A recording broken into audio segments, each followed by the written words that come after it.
Okay, this one's not quite as important, but still going to be pretty useful, especially for Airbnb. So this is my personal email. See, it's got me at the top over here and everything. This is my labels. Now you're gonna get a lot of Airbnb spam. As you can see, there's 528 unopened here. And a lot of it's just stuff that doesn't really pertain to me. It might pertain to like accounting or something like that. Things like reviews I haven't really gotten into. That's more of a Jason thing.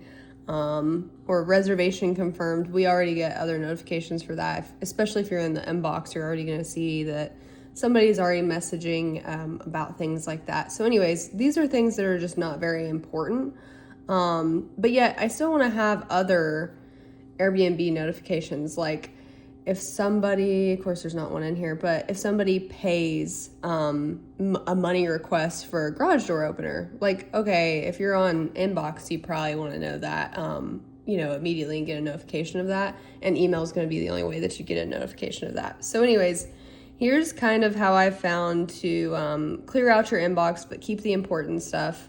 Once you see like, hey, these review emails are not important to me, you open up one of the review emails.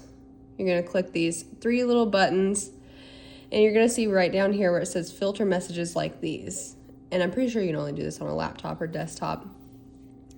And then it's going to say from automatedairbnb.com, and then you can filter it down to everything. So I'm going to say has the words in the subject like review, because anything with a review at the moment is not very pertinent to my role. So then I'm going to create the filter. And then up here I can choose for it to skip the inbox and still go to one of these labels over here. That's why I have so many unopened emails over here, because I skip the inbox so that I don't get filled up with junk. And then I apply a label, and that's usually Airbnb spam. Of course, I created all these, so it's up to you what you prefer there. I've got it for everything. My payments, my work yard sign-offs, signed check-in forms, since that kind of pertains to me. I just want that all to go to one thing. So basically you just check where it would go, and then you create the filter. So that you can do that. Again, that's completely up to you. If you care, you don't care. But my email is definitely an important place for me, and probably will be for you as well. Like I said, getting accepted money for garage door openers and things like that. So this is going to be kind of an important thing for you to do, just to not get bogged down. So I would just give it the first couple of days and or maybe a week until you get used to the inbox, and then get in there and just kind of change and filter what's going to be important to you and what's not. And then you can always change those filters as well. So I've had to change things back where I'm like, okay, maybe reviews are important to me again.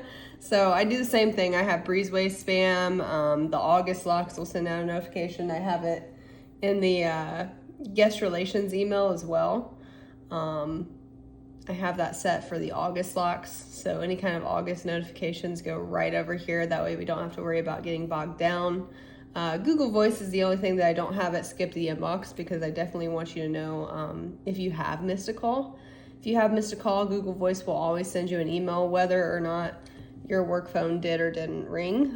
Whether or not you have these showing up, it is going to send an email if it's a Google Voice phone number.